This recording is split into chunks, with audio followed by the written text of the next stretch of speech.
갈라디아서 5장 2절부터 15절입니다.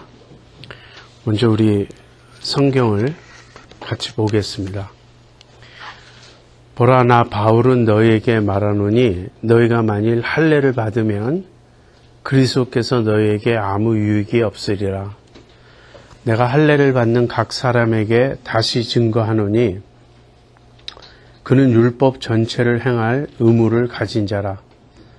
율법 안에서 의롭다함을 얻으려 하는 너희는 그리스도에게서 끊어지고 은혜에서 떨어진 자로다. 우리가 성령으로 믿음을 조차 의의 소망을 기다리노니 그리스도 예수 안에서는 할례나 무할례가 효력이 없되 사랑으로서 역사하는 믿음뿐이니라. 너희가 다름질을 잘 하더니 누가 너희를 막아 진리를 순종치 않게 하더냐. 그 권면이 너희를 부르신 이에게서 난 것이 아니라 적은 누룩이 온 덩이에 퍼지느니라. 나는 너희가 아무 다른 마음도 품지 아니할 줄을 주 안에서 확신하노라. 그러나 너희를 요동케 하는 자는 누구든지 심판을 받으리라. 형제들아, 내가 지금까지 할례를 전하면 어찌하여 지금까지 핍박을 받으리요. 그리하였으면 십자가에 거치는 것이 그쳤으리니 너희를 어지럽게 하는 자들이 스스로 베어버리기를 원하노라. 형제들아, 너희가 자유를 위하여 부르심을 입었으나 그러나 그 자유로 육체의 기회를 삼지 말고 오직 사랑으로 서로 종노릇하라. 온 율법은 내 이웃 사랑하기를 내 몸같이 하라 하신 한 말씀에 이루었나니 만일 서로 물고 먹으면 피차 멸망할까 조심하라. 여러분, 제가 나눠드린 강의안을 보시고요. 거기 먼저 분해를 보세요. 제가 오늘 제목을 할례와 자유 이렇게 붙였는데 할례 이야기는 2절부터 12절까지입니다. 그리고 자유는 13절부터 15절입니다. 한마디로 할례를 받는 자는 그리스도께서 주신 자유를 버리고 다시 종의 멍에를 매는 것이다. 이제 그런 이야기고요. 그 다음에 그렇다면 그리스도께서 주신 자유를 우리는 어떻게 사용할까? 사랑으로 서로 종노릇하라. 이것이 오늘 본문의 요지입니다. 그렇다면 한 절씩 우리 성경을 읽어가면서 오늘 본문을 좀 묵상하도록 하겠습니다. 2절이에요. 보라, 나 바울은 너희에게 말하노니 너희가 만일 할례를 받으면 그리스도께서 너희에게 아무 유익이 없으리라.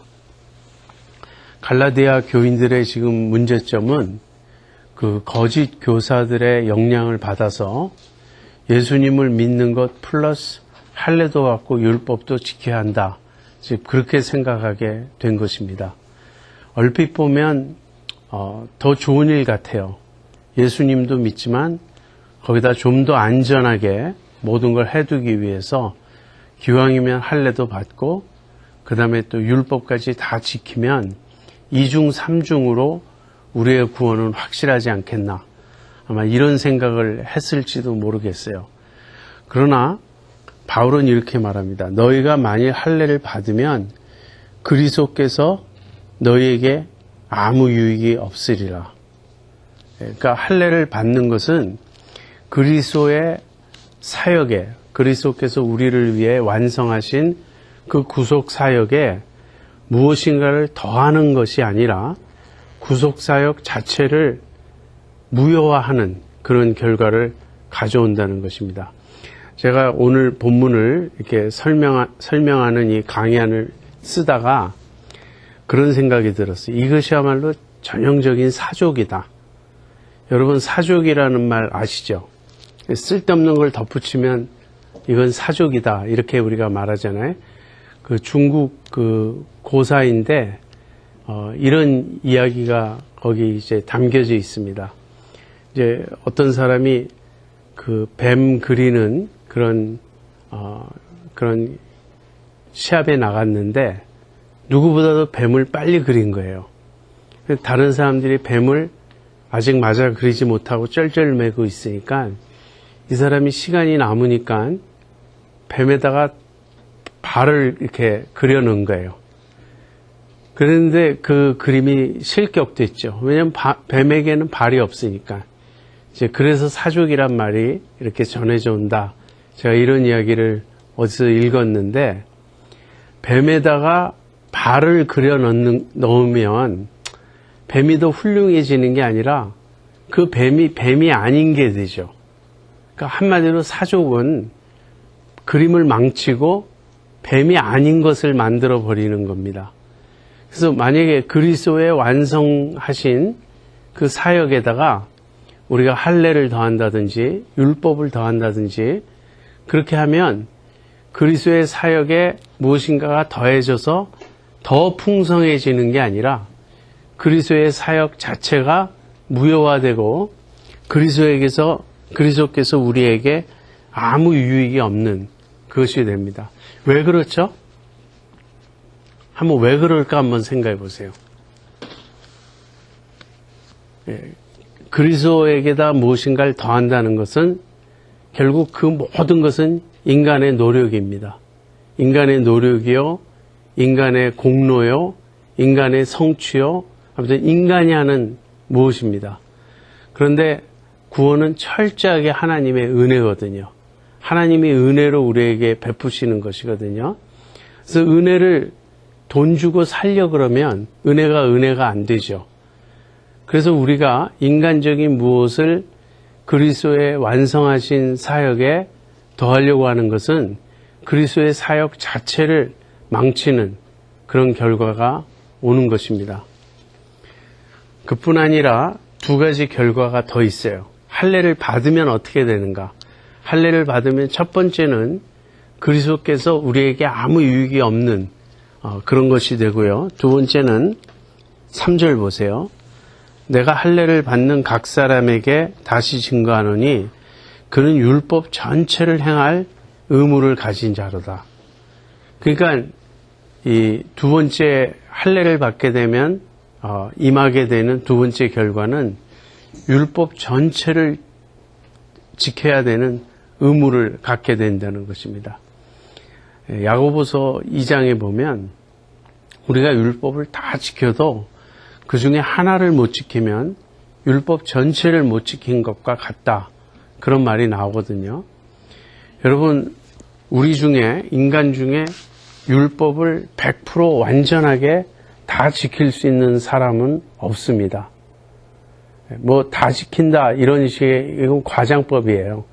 다는 고사하고 율법의 단 한 가지라도 제대로 지키는 것이 어렵습니다. 사실은 그 율법의 정신을 조차 제대로 지킬 수 있다, 이렇게 말할 수 있는 사람은 없을 것이에요. 우리가 이제 10계명을 이제 쭉 살펴보면서 10계명의 그 겉으로 문자로 이렇게 주어진 그런 내용이 있고, 그 다음에 그 10계명의 정신이 있습니다. 예를 들면 살인하지 말라. 이건 문자로 주어진 계명이죠.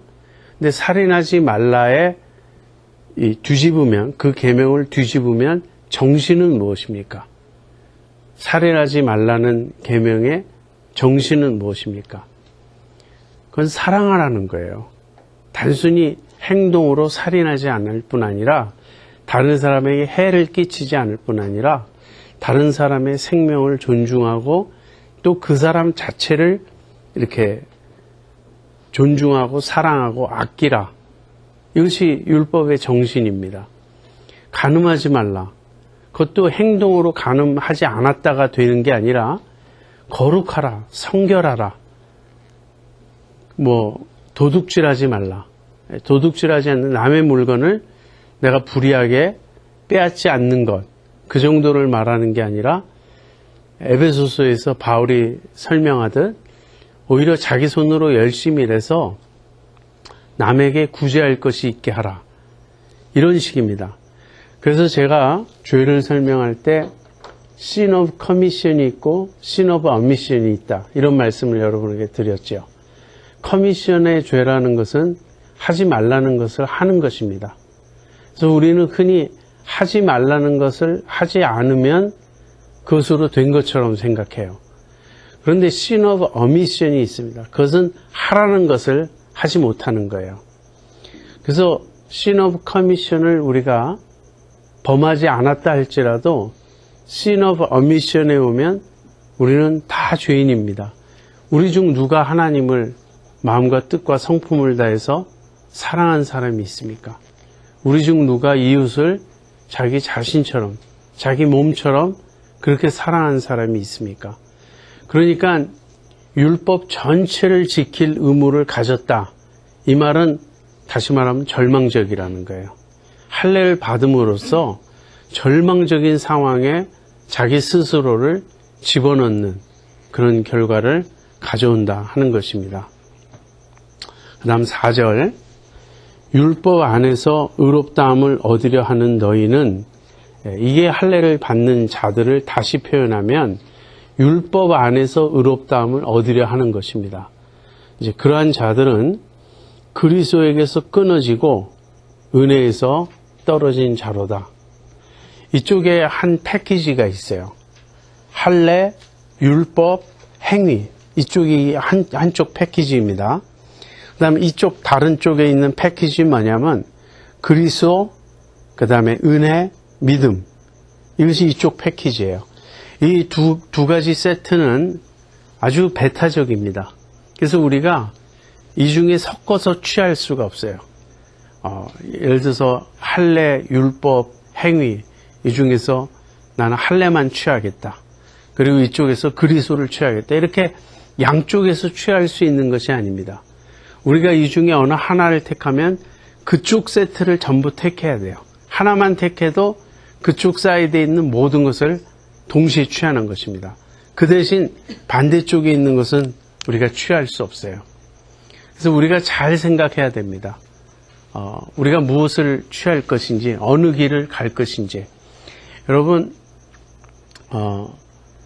그 할례를 받은 자는 율법 안에서 의롭다함을 받으려 하는 자들이고, 그렇기 때문에 그리스도에게서 떨어지고 끊어지고 은혜에서 떨어진 자다. 이제 이렇게 말했는데요. 도대체 할례가 뭐길래 바울이 이렇게까지 극렬하게 할례를 받고자 하는 자들을 반대하고 아주 혹독한 책망을 하는 것입니까? 얼핏 생각해 보면 좀 지나치게 느껴지지 않습니까? 뭐 예수 믿는데 할례도 좀 받으면 뭐 불필요하다 이렇게까지 말할 수는 있을지 몰라도 그게 해가 된다 이렇게 말할 수는 없지 않는가.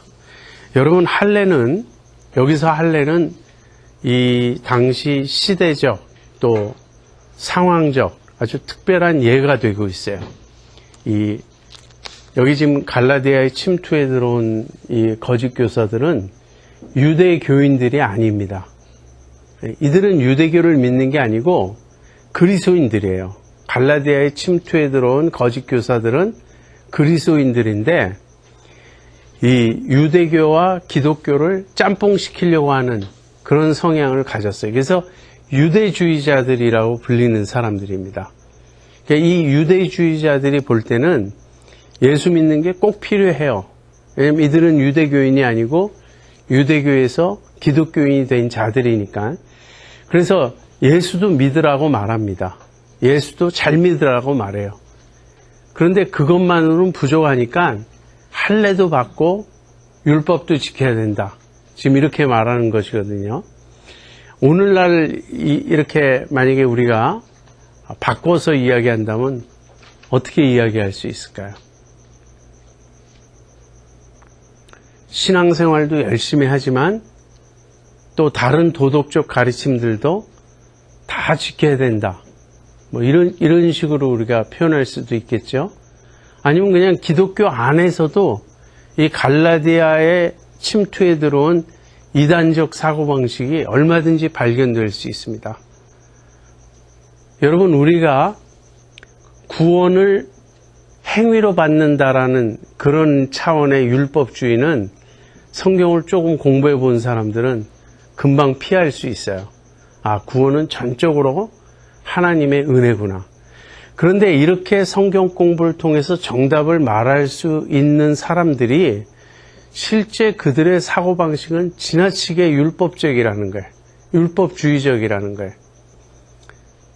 여러분, 제가 옛날에 이런 질문을 가끔 던진 적이 있습니다. 이제 성경 공부를 할 때나 이 교회 모임에서 구원의 확신이 있는 분 손 들어보세요. 그러면 거의 다 손 들어요. 근데 지금 이 순간 하나님 앞에서 내가 흰 눈보다 더 희게, 양털보다 더 희게 완전히 내가 깨끗함을 입었다. 내가 정말 하나님 보시기에 점도 흠도 없는 그런 깨끗한 하나님의 자녀가 되었다 라고 생각하시는 분 손 들어보시라 그러면 거의 다 안 들어요. 굉장히 이상한 사고방식이죠. 구원은 받았어요. 그러나 죄 씻음에 대한 확신이 없는 거예요. 왜냐하면 자기 자신을 돌이켜보면 자기는 아직도 죄 가운데 사는 것 같고 죄를 늘 많이 짓고 있다는 그런 의식이 있기 때문에 이 두 가지가 함께 오질 않습니다. 그러나 한번 따져보세요. 하나님이 구원하신 백성이 죄 용서함을 안 받고 구원받을 수 있습니까? 또 하나님이 우리의 죄를 용서하신다 그럴 때 온전히 완전히 깨끗하게 용서하시는 것이지 일부분만 용서한다고 여러분 생각할 수 있습니까? 근데 이러한 사고방식 밑바닥에 깔린 게 뭐죠? 내가 하나님께 용납되기 위해서는 내가 올바로 살아야 된다는 그 의식이 있는 거예요. 여러분, 그 의식이 잘못됐습니까? 내가 하나님께 용납되기 위해서는 내가 올바로 깨끗하게 살아야 된다는 이 의식이 잘못됐습니까? 참고로 내가 올바르게 살아야 된다, 깨끗하게 살아야 된다는 생각 자체는 잘못된 것이 아니죠. 근데 뭐가 문제죠? 하나님께 용납되기 위해서는 내가 이렇게 살아야 된다라는 그 사고방식이 전형적인 율법주의인 거예요. 그런 의미에서 우리는 대부분이 율법주의적인 사고방식에 젖어서 살아갑니다. 그러면서 구원은 은혜로 받는다는 말을 우린 계속해서 들어왔기 때문에 그건 쉽게 구원은 은혜로 받는다라고 대답해요. 그러면서도 하나님 앞에서 내가 정말 지금 용납되고 있는가? 내가 하나님의 큰 사랑 안에 내가 이렇게 붙들려 있는가? 하나님이 그 큰 사랑으로 나를 완전히 감싸고 계신가? 여기에 대해서는 확신이 없습니다. 자, 거기서 그치는 게 아니에요. 우리들의 의식의 문제는. 그러면서 우린 또 은혜로 구원받는다는 이 사실을 잘못 이해해가지고 그걸 남용합니다. 그래서 내 맘대로 사는 거예요. 내 맘대로 화도 내고 내 맘대로 남도 미워하고 내 맘대로 부정한 생각도 하고 내 맘대로 혈기도 부리고 슬쩍슬쩍 과장된 말, 거짓말도 조금씩 하고 내 맘대로 다른 사람 흉도 보고 그러면서 우리는 삽니다. 그런 거에 대해서 질문을 받으면 우리는 정답을 말해요. 그래서 그게 정답인지 모르지만 아무튼 교과서적인 답을 말해요. 은혜로 구원받는 거지 행위로 구원받는 것이 아니다. 그러나 자기가 그렇게 살기 때문에 하나님 앞에서 올바로 살지 못하기 때문에 죄사함의 확신도 없고 성결하다는 그 의식이 없는 거예요. 이게 대부분의 크리스찬들, 대부분의 개신교인들의 사고방식이 아닌가요? 그렇다면 갈라디아 이단들처럼 할례를 받고자 하는 것, 그 사고방식과 뭐가 근본적으로 다르죠? 굉장히 비슷해요. 우리에게도 그 율법주의적인 사고방식이 남아있는 것입니다. 이것이 이제 좀 적극적으로 교회에서 표현될 때는 이것이 각종 공로주의로 드러납니다. 그러니까 교회에서 봉사를 많이 할 때 그 봉사의 밑바닥에는 이렇게 열심히 해야 하나님이 나를 사랑하시지 하는 그런 생각이 있어요. 내가 공로를 쌓아야 하나님이 나를 받아주시고 기뻐하실 것이라는 그런 생각이 있습니다. 그래서 선교도 좀 다녀와야 되고 이것도 해야 되고 저것도 해야 되고 하는 그런 생각이 있습니다. 그런데 율법주의적인 이 사고방식은 무슨 문제가 있냐면, 첫째는 내가 그 율법주의적인 사고방식에 충실해서 몇 가지 이렇게 내가 정한 일들을 열심히 잘할 경우에 굉장히 자기의가 강해집니다. 자기는 굉장히 괜찮은 사람이라고 스스로 생각하게 돼요. 그러나 그렇게 하지 못할 때는 항상 죄의식에 눌려 있게 됩니다. 이게 지금 성경적인 또는 복음적인 신앙생활의 모습은 아니죠. 여러분, 아까 제가 올바르게 깨끗하게 살아야 되겠다는 생각 자체는 잘못된 게 아니라 그랬어요. 그런데 문제는 그렇게 삶으로써 하나님께 용납되고 싶다는 그 문제가 있는 거예요. 뒤집어진 것입니다.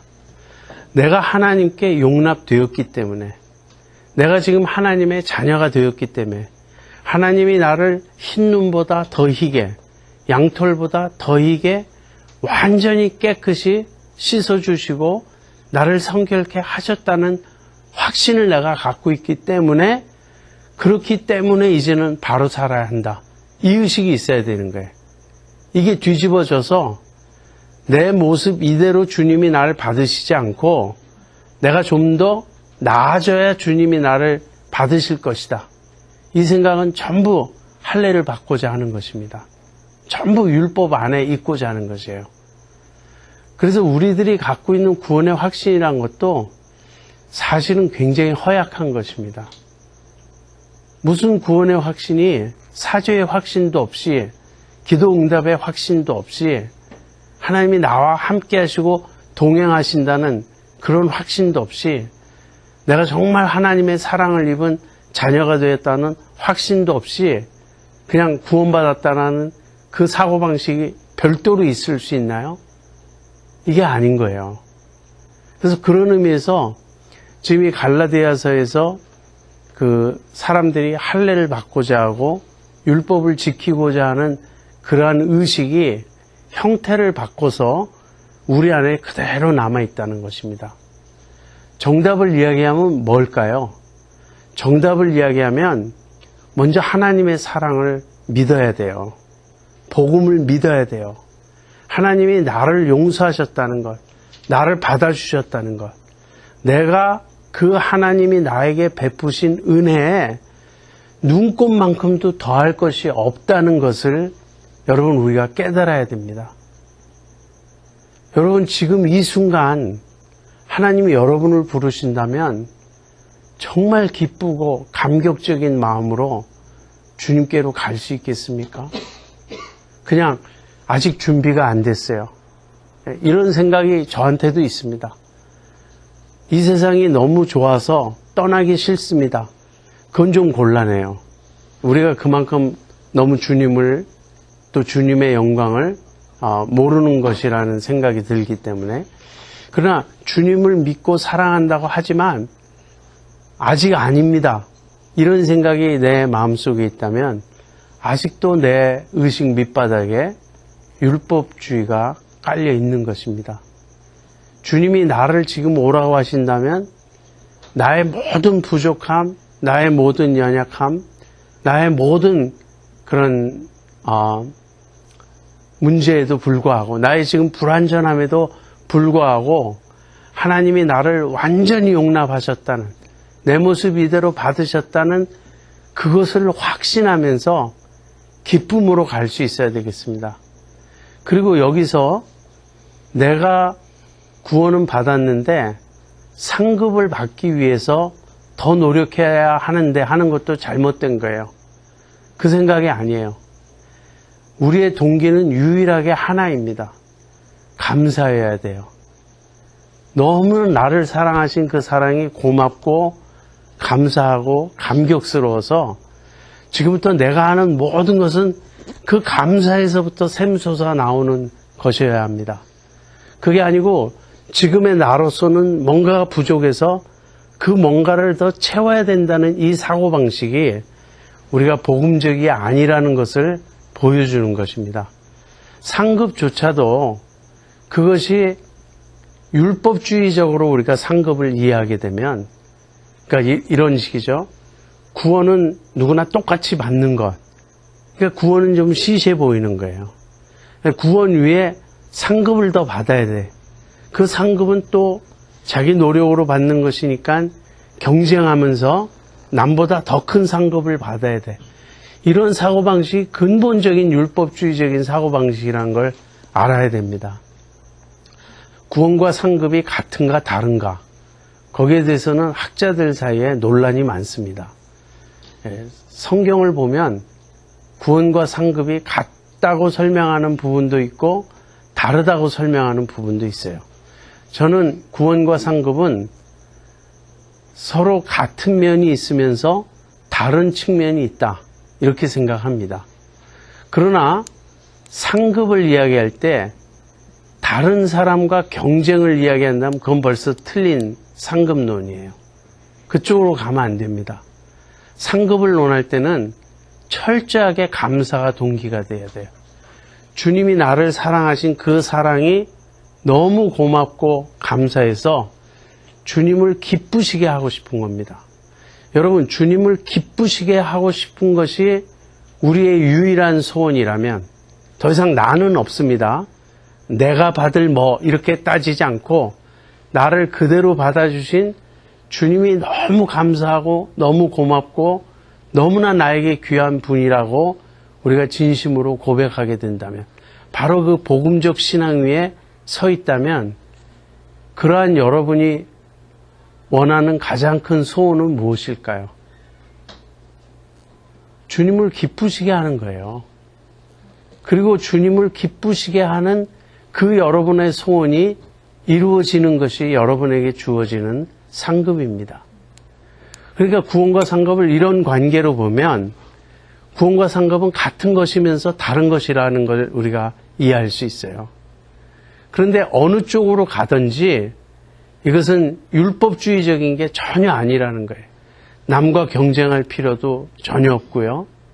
그 다음에 내가 이 상급을 못 받을까 봐 이렇게 조바심하는 그런 차원도 아니고 처음부터 끝까지 주님께 영광 돌리는 그런 마음에서 이루어지는 것입니다. 아무튼 갈라디아 교인들은 할례를 받고자 했어요. 그리고 율법 안에서 자기들의 구원을 이루고자 했습니다. 이것은 우리가 성경을 공부해 보면 너무나 잘못된 사고방식이라는 걸 우리는 금방 알게 돼요. 그러나 우리들도 별로 다르지 않게 이러한 율법주의적인 사고방식에 지배를 받고 있다는 이 사실을 우리가 직시해야 됩니다. 우리들 모두가 걸려있는 질병이에요. 왜 크리스천이라고 하면서 낮은 자존감 때문에 고생하죠? 왜 크리스천이라고 하면서 열등의식에서 벗어나지 못하죠? 왜 크리스천이라고 하면서 금방 남과 비교해서 우월감, 그리고 자랑하고픈 마음, 교만, 이런 것에 빠지죠? 이 모든 게 우리가 율법주의적인 사고방식에 서 있기 때문입니다. 정말 복음을 깨닫는다면, 정말 그리스도께서 나를 위해 죽으시고 나의 구원을 완성하셨다는 이 사실을 깨닫는다면, 여러분, 구원은 그것이 패키지예요. 그 안에 다 들어가는 것입니다. 구원에 포함 안 된 무엇이 따로 있는 게 아니에요. 상급을 구원에 포함 안 된 구원 밖의 무엇으로 생각하지 마세요. 상급은 구원의 일부분이에요. 일부분이면서 우리가 얼마나 주님을 사랑했는지에 따라서 그것이 달라집니다. 그러나 이것은 율법주의적이지 않고 내 마음의 소원을 주님이 응답해 주시는 거예요. 그러니까 여러분, 내가 사람들보다 더 높아지고 내가 더 영광받고 싶어하는 이러한 경쟁심이 내 안에 조금이라도 있다면 문제는 뭡니까? 성화가 덜 된 거거든요. 그건 주님이 기뻐하지 않으시는 모습이거든요. 그렇기 때문에 자동적으로 상급에서 멀어지는, 상급을 받을 수 없는 비자격자가 되는 것이죠. 그런데 나를 위한 상급을 따로 구하지 않고 온전히 주님만을 섬기는 그 사람은 그 마음 자체가 주님이 주시는 상급인 것이에요. 아무튼 제가 강조하고 싶은 것은 갈라디아 교인들이 빠져있던 율법주의적인 사고방식이 너무나 교묘하게 우리들 대부분의 이 뇌리에 박혀 있다는 것. 그래서 우리들의 신앙생활이 겉으로는 그렇게 말하고 표현하진 않지만 속에서는 끊임없이 내가 행한 어떤 일에 내가 집착하고 있어요. 내가 바로 살았냐? 내가 잘 살았냐? 내가 믿음으로 행했냐? 여러분, 성화조차도 그 동기가 내가 정말 주님을 사랑해서 주님을 닮고 싶은 것이어야지 그게 성화의 바른 동기이지, 주님과 별도로 떨어져서 나라는 자아가 보다 더 멋있고 거룩하고 완벽한 존재가 되는 것, 따라서 일종의 인격 수양이나 인격 도야적인 측면에서의 성화를 생각한다면 그것 역시 또 다른 율법주의가 되는 것입니다. 그래서 여러분, 이렇게 율법주의가 굉장히 교묘해요. 율법주의는 얼마나 깊이 그 형태를 교묘하게 바꿔서 우리 안에 깊게 뿌리 박혀 있는지 몰라요. 그렇게 되는 이유가 뭘까요? 왜 우리가 그렇게 율법주의가 아닌 듯한 것도 따지고 들어가 보면 율법주의인 것을 발견하면서 왜 우리가 그렇게 될까요? 다 궁극적으로는요, 은혜를 모르기 때문이고 하나님을 믿지 않기 때문이에요. 지금 하나님이 나를 얼마나 사랑하시는지, 여러분과 저에게, 각 사람에게 하나님이 베푸시는 그 은혜가 진정 어떤 것인지 우리가 너무나 모르기 때문에 거기다 자꾸 내가 뭔가를 보태려고 하는 겁니다. 내가 뭔가를 보태려고 하는 이 모든 노력이 할례예요. 할례. 여러분, 우리는 다 할례 받고 싶어 합니다. 그래서 어떤 경우에는 어떤 분들은 그것이 직분일 수 있어요. 교회에서 받는 직분을 내가 세상에게 자랑하고 싶다. 그렇지 않은 사람도 많이 있어요. 주님 앞에서 내가 그래도 이만큼은 봉사했고 충성을 다했다고 인정받고 싶은 그 마음일 수 있습니다. 그러나 그것 역시 그것을 보태서 주님에게 용납되고 주님의 칭찬을 받고자 한다면 그거 다 할례입니다. 여러분, 할례를 받고자 하지 마세요. 할례를 받고자 한다면, 내가 주님을 내 노력으로 기쁘시게 하고자 한다면, 여러분, 나는 주님을 기쁘시게 하기 위해서 해야 할 일이 얼마나 많은가요? 그 중에 하나를 못해도 내가 율법을 범한 거가 되는 거예요. 그리스도에게서 떨어지는 거예요. 은혜에서 떨어지는 거예요. 자, 이제 또 가보겠습니다.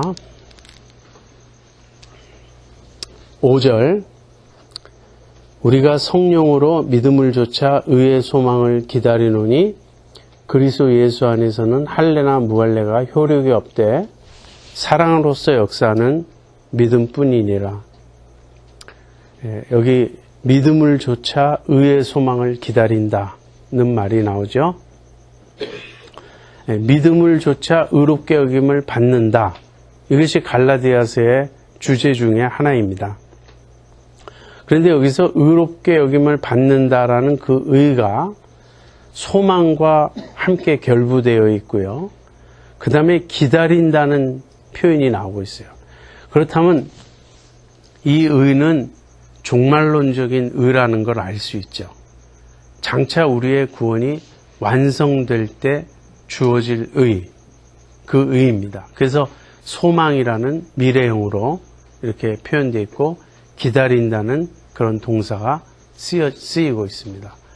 자, 그런데 여러분, 예수 믿는 그 순간 우리가 칭의 되는 거 아닌가요?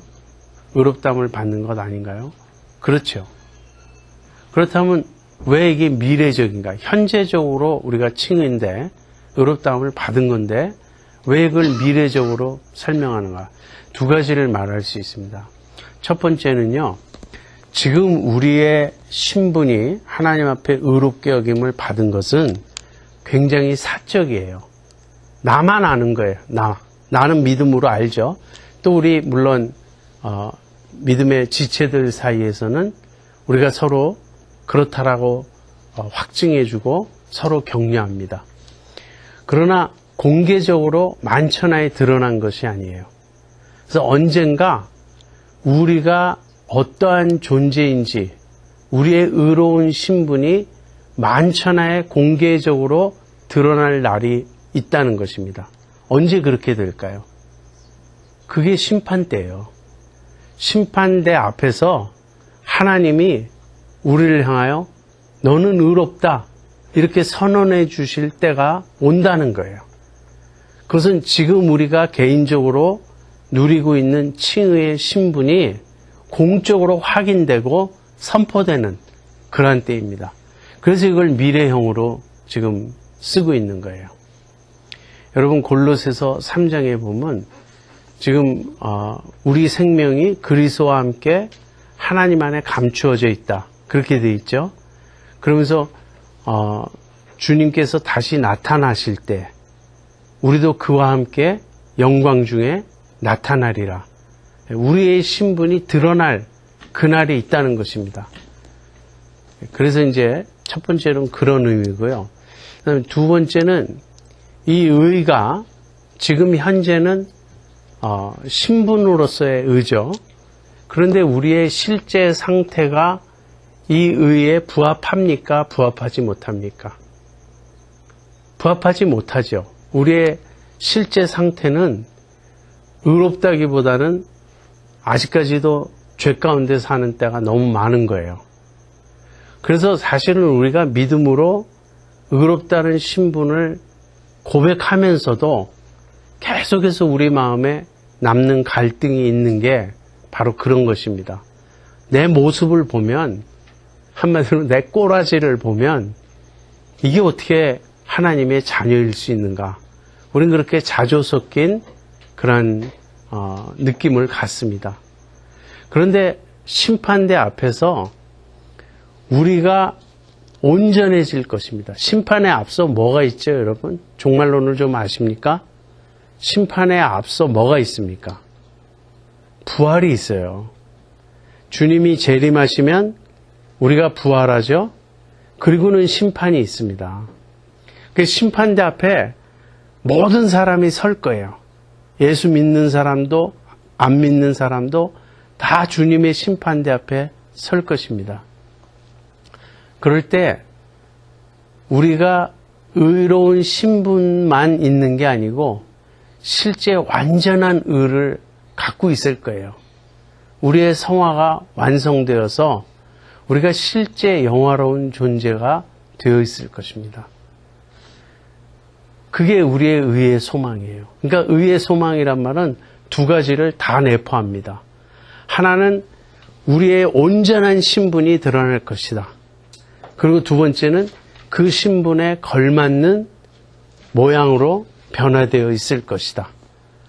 그래서 심판대 앞에서 여러분 예수 안 믿는 사람들이 가끔 던지는 그런 반론이 이런 건데, 아무리 착하게 살아도 예수 안 믿었기 때문에 구원을 못 받고 지옥에 가고, 아무리 엉터리로 살아도 예수 믿었기 때문에 이 구원 얻고 새하늘 새 땅에 가게 된다는 이것이 정당한가? 거기에 대해서 아무리 착하게 살아도 예수 안 믿는다면 구원 얻지 못한다는 말은 잘못이에요. 성경에 의하면 하나님 앞에 모든 사람은 죄인이지 하나님 앞에 누가 나는 착하게 살았습니다 그렇게 주장할 사람은 아무도 없어요. 언제 그 실상이 드러날까? 심판대 앞에서 다 드러날 것입니다. 우리가 굉장히 존경하는 사람들, 간디 같은 분들, 한국의 법정 스님 같은 분들, 굉장히 이렇게 인격적으로 훌륭하고 존경받는 분들의 실상이 그분들 자신들도 알아요. 물론 우리들보다는 훨씬 나은지 모르겠지만 그분들의 실상은 하나님의 진노를 받아 마땅한 죄인일 뿐이라는 거예요.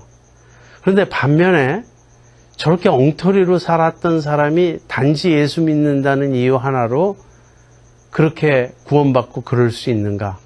물론 여기서도 예수 믿는다고 하면서 엉터리로 사는 사람들이 있을 때 실상은 예수 안 믿는 경우가 많을 겁니다. 진짜 예수 믿는 사람은 그렇게 엉터리는 아닐 거예요. 그러나 비록 예수 믿지만 좀 엉터리로 살았던 사람이 있다 해도 그들이 심판대 앞에서 그렇게 초라한 모습으로 서 있을 거라고 생각하는 것 자체가 엄청난 오산이에요. 그때 우리의 실상이 드러날 때 부활해서 영광스러운 몸을 입은 하나님의 자녀들이 그 앞에 설 때 어느 누구도 그 사람들을 향해서 말이 안 된다 이렇게 반론을 제기할 수 있는 사람은 없어요. 그때 스스로 우리들의 변화된 모습, 하나님이 우리를 영광스럽게 만들어주신 그 모습이 스스로 우리가 의로운 자들임을 드러내게 될 것입니다. 그런데 그 모든 것이 성령으로 되는 거예요. 여기서 성령은 무엇과 대조되냐면 할례와 대조되는 거예요. 할례가 육체에 받는 것 아닙니까? 그러니까 육체적으로 뭔가 노력해서 우리가 인간적으로 육체적으로 자연적으로 뭔가 노력해서 성취하는 그 모든 것이 하나님 앞에 얼마나 누더기 같은 것인지 확실히 깨닫게 될 거예요. 이것은 성령으로 말미암아 되는 것입니다. 성령으로 거듭난 사람들, 성령으로 믿음을 갖게 된 사람들, 성령을 쫓아 사는 사람들이 믿음으로 의의 소망을 기다리는 것입니다. 여러분, 의의 소망이란 말 이제 이해가 되시나요? 여러분, 로마서 5장 2절에 우리가 하나님의 영광을 바라고 즐거워하느니라 그런 말씀이 있죠. We rejoice in the hope of God's glory 그렇게 되어 있어요. 하나님의 영광을 바라고라는 이 바라고라는 단어가 소망이라고 되어 있어요. hope이라고. 여러분 그 영광을 소망한다는 것을 여러분 아십니까? 그리고 그 소망으로 인해서 정말 즐거워하고 기뻐하신 적이 있습니까? 우리의 신앙이 건전한 신앙, 건강한 신앙이 되려면요. 항상 영광을 바라보고 있어야 돼요. 이 세상을 바라보면서 세상에서의 성공과 실패와 높아짐과 낮아짐과 이런 세상의 부침에 초점을 맞추면 그게 기복주의가 되는 거예요.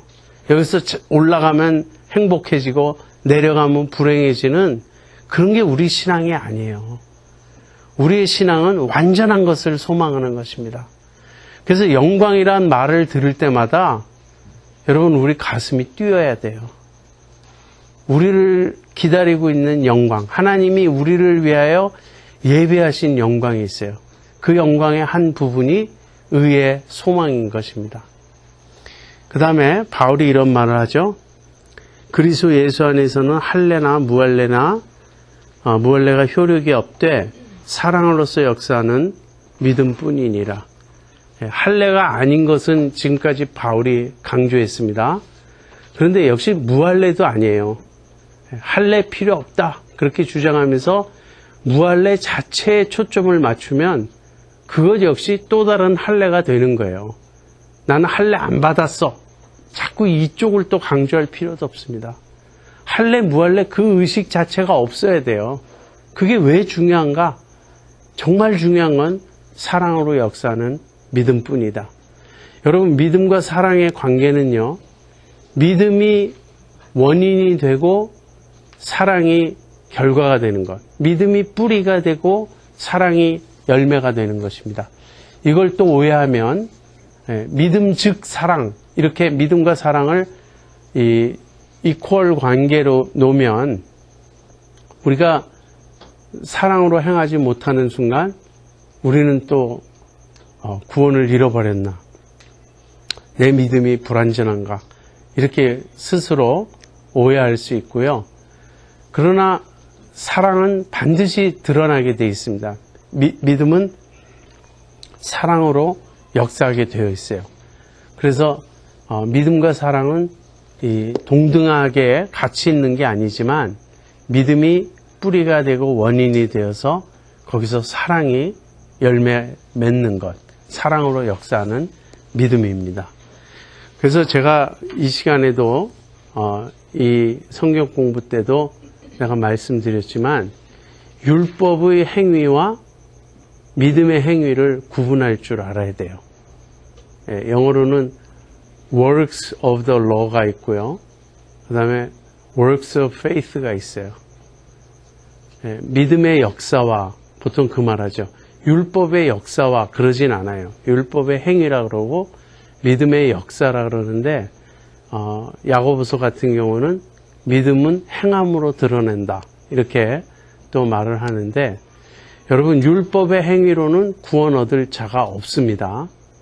그런데 믿음은 반드시 행함으로 드러나는 거예요.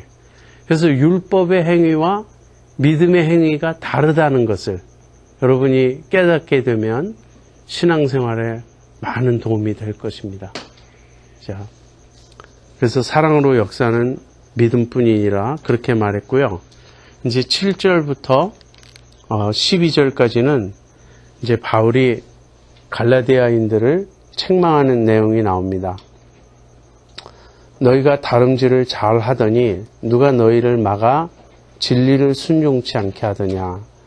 그 권면이 너희를 부르신 이에게서 난 것이 아니라 적은 누룩이 온 덩이에 퍼지느니라. 나는 너희가 아무 다른 마음도 품지 아니할 줄을 주 안에서 확신하노라. 그러나 너희를 요동케 하는 자는 누구든지 심판을 받으리라. 형제들아, 내가 지금까지 할례를 전하면 어찌하여 지금까지 핍박을 받으리요.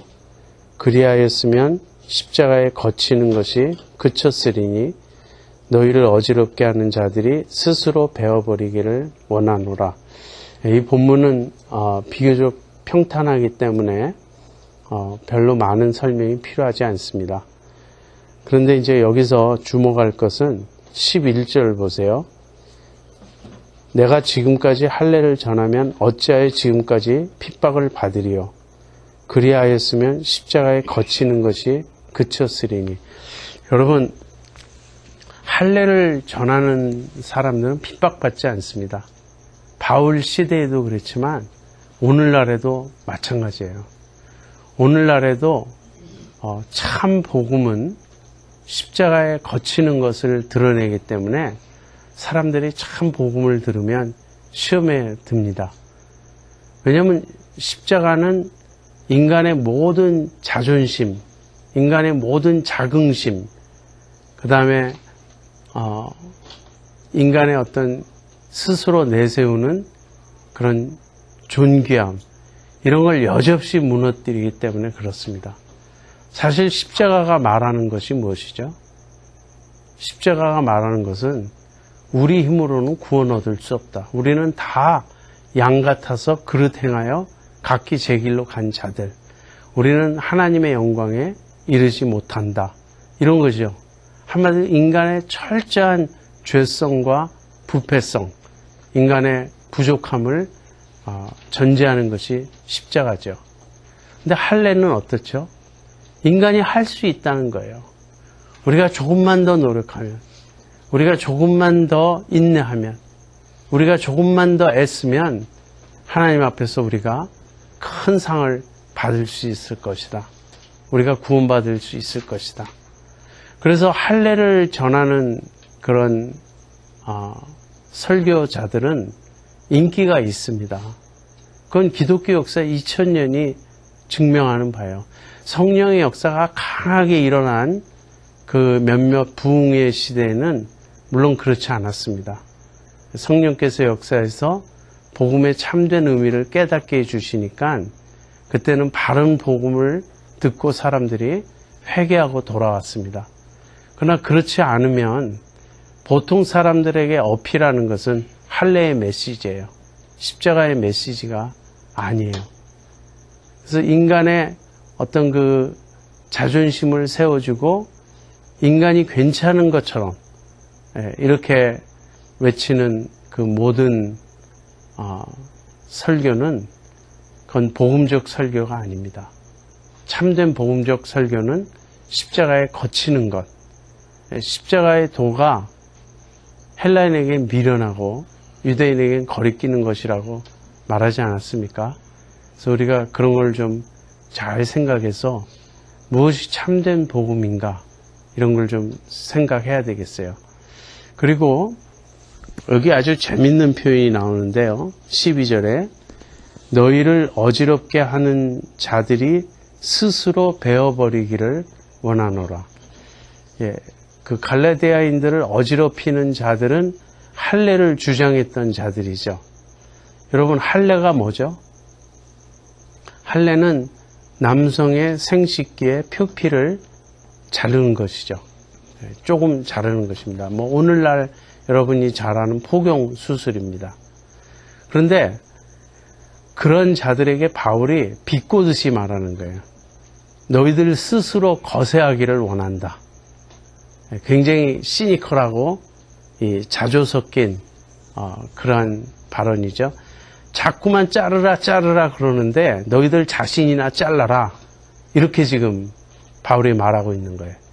조금 심하다 싶은 생각이 들 수 있는데 이 복음을 폄훼하는, 복음을 망치는 자들에게 주어져야 마땅한 그런 발언이라고 생각합니다. 자, 이제 마지막 13절부터 15절 보겠습니다. 형제들아, 너희가 자유를 위하여 부르심을 입었으나 그러나 그 자유로 육체의 기회를 삼지 말고 오직 사랑으로 서로 종로로 타라. 온 율법은 내 이웃 사랑하기를 내 몸같이 하라 하신 한 말씀에 이루었나니 만일 서로 물고 먹으면 피차 멸망할까 조심하라. 아주 유명한 말씀인데요. 여기 자유에 대한 이야기가 나옵니다. 너희가 자유를 얻지 않았느냐. 그러나 그 자유로 육체의 기회를 삼지 말아라. 그리고 사랑으로 서로 종로로 살아. 먼저 이제 우리가 생각해 봐야 될 건 자유가 뭐냐 하는 것이 자유가. 그런데 바울이 여기서 말하는 자유는 율법으로부터의 자유입니다. 율법으로부터의 자유를 얻었는데 그렇다면 이제 율법을 마음대로 범해도 괜찮은가? 바울이 늘 오해받은 게 바로 그 점이었어요. 율법에서 벗어났다. 우리는 율법 아래 있지 않다. 이렇게 말하니까 바울에게 사람들이 그럼 이제 죄를 지어도 되느냐 이런 식으로 이제 공박을 했던 것이죠. 로마서 6장에서 비슷한 주제를 다루고 있습니다. 근데 로마서 6장에서는 바울이 왜 우리가 죄를 지을 수 없다고 말하죠? 첫 번째는 죄에 대해서 죽었기 때문에, 그다음 두 번째는 우리가 율법 아래 있지 않고 은혜 아래 있기 때문에. 그런데 은혜 아래 있는 자들이 왜 죄를 지을 수 없는가? 바울이 로마서 6장에서 주는 답은 회심입니다. 우리가 옛날엔 죄의 종이었지만 이제는 복음을 듣고 우리가 마음으로부터 죄에서 해방되어 이제는 의의 종이 되었기 때문에, 그래서 제가 이것을 본성의 변화라고 여러분에게 말씀드렸습니다. 예수 진심으로 믿는 사람은 그 마음의 그 본성이 바뀐 자들이에요. 디폴트 모드가 이제는 새 성품이 된 자들이다. 이런 얘기를 제가 했죠. 오늘 본문에서는 조금 다르게 설명합니다.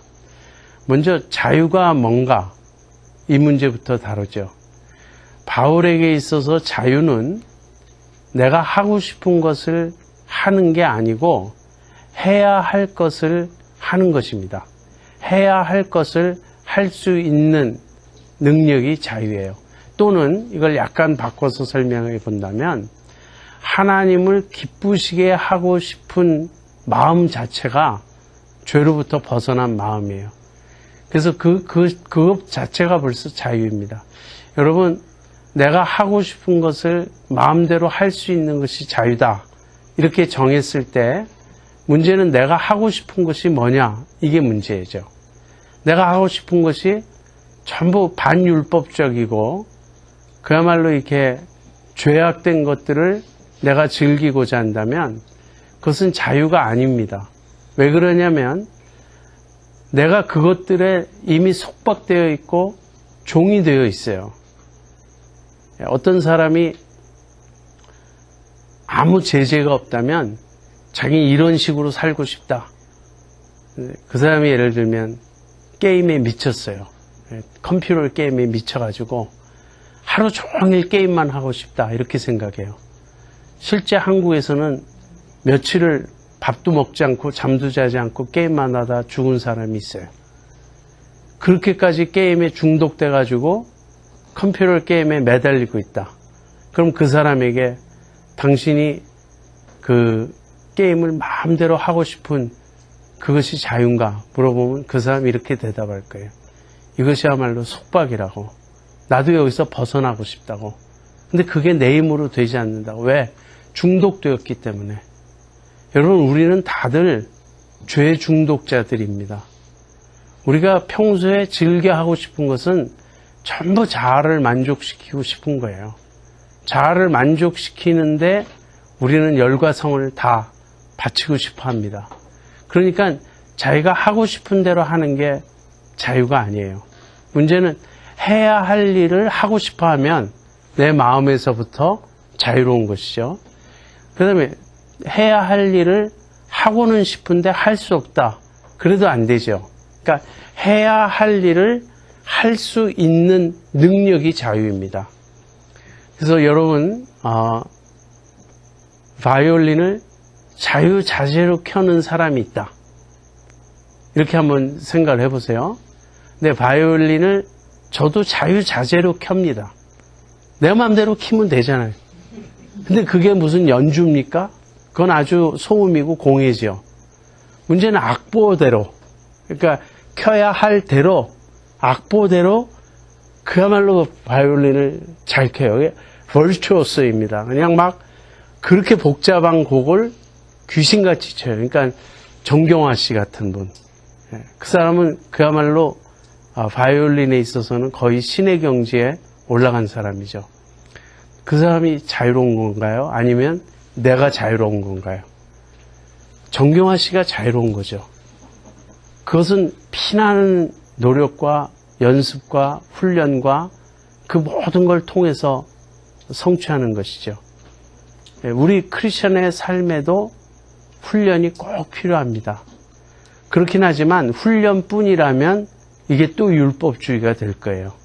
그게 아니고 성령께서 우리에게 그 능력을 베풀어 주십니다. 그래서 자유라는 것은 하나님 뜻대로 살고 싶다는 마음의 소원을 갖는 것 자체가 자유의 출발이고요. 죄에서 벗어나는 것이고, 그 다음 하나님의 뜻대로 실제 살 수 있는 능력을 얻는 것. 그게 자유입니다. 그 다음에 자유에 대해서 생각해 볼 두 번째 측면은 이제 율법으로부터의 자유잖아요. 근데 율법으로부터의 자유라는 말은 율법을 지켜서 하나님께 용납되는, 구원받는 그 시스템, 다시 말하면 율법주의로부터의 자유를 말하는 것이지 율법 자체로부터의 자유는 없습니다.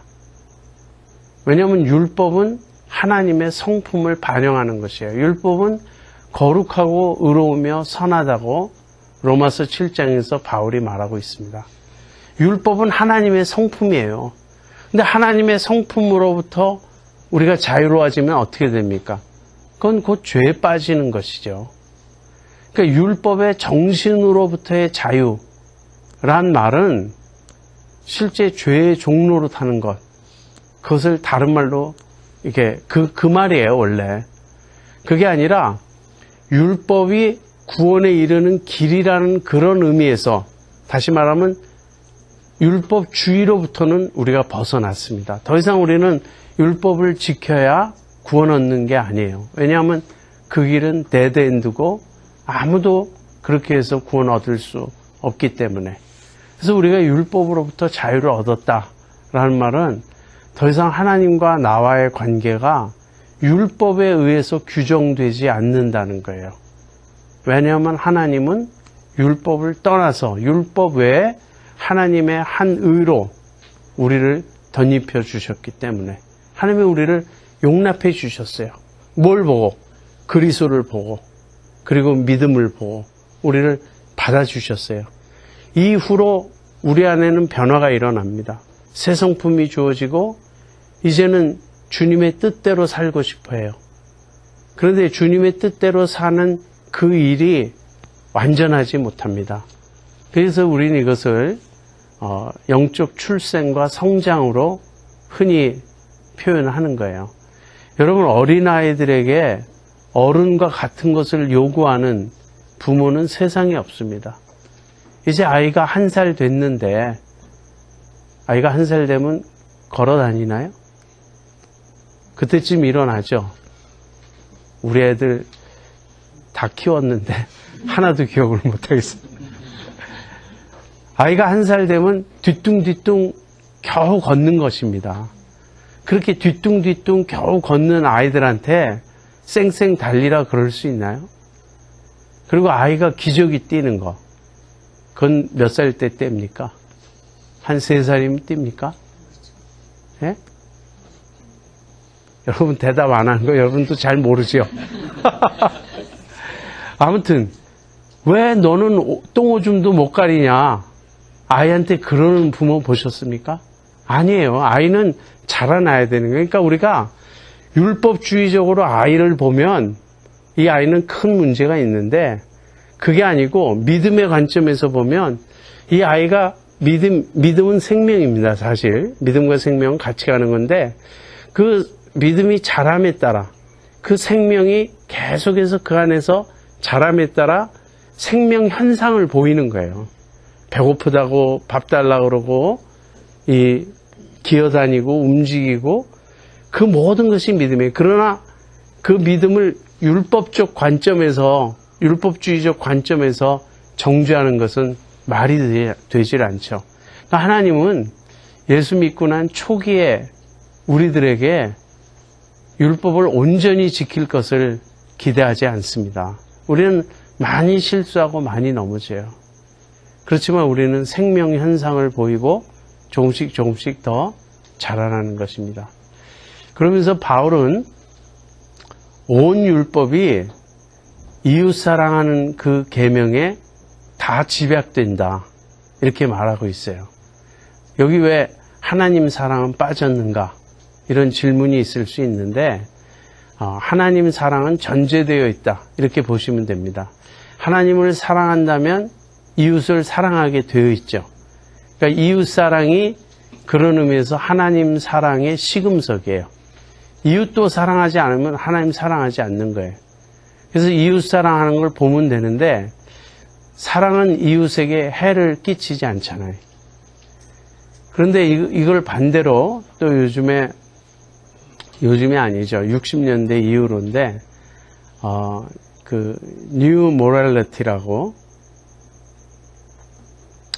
새로운 그 윤리라고 새로운 도덕 아무튼 뉴 모랄리티 영어로 그 운동이 있었습니다.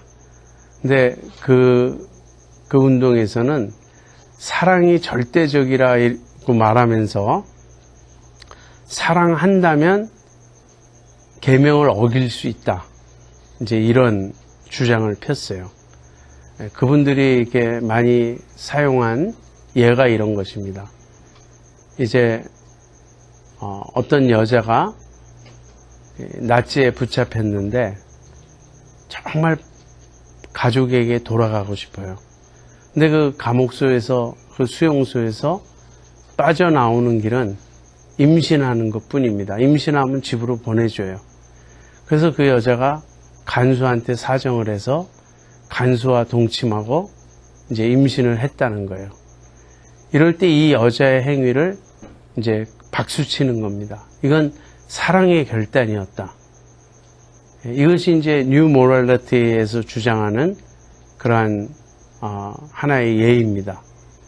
그런데 여러분, 사랑이 무엇인지 계명을 떠나서 우리가 알 수 있다는 생각이 굉장한 교만인 거예요. 사랑은 이 율법의 완성이다. 율법을 범하고 율법에 반대하는 것이 아니라 율법을 다 이루고 지키는 것이라는 것입니다. 그래서 사랑과 율법은 대조되는 게 아니에요. 사랑 따로 율법 따로 있는 게 아니고 사랑 안에 율법이 다 포함된다. 그런 뜻입니다. 그래서 우리가 정말 이제 자유를 가지고 우리에게 주어진 자유, 율법을 지켜야 구원 얻는다는 그 율법주의로부터의 자유에서, 그 속박에서 벗어나 이 자유를 가지고 우리는 어떻게 해야 할까? 이제는 성령의 능력에 도움을 받아 이제 사랑으로 서로 종노릇하고 이웃사랑의 계명을 실제로 지켜가는 것입니다. 자, 이것이 오늘 갈라디아서 5장 2절부터 12절까지의 바울의 가르침이었어요. 일단 여기서 마치고 여러분 질문 있으면 듣도록 하겠습니다.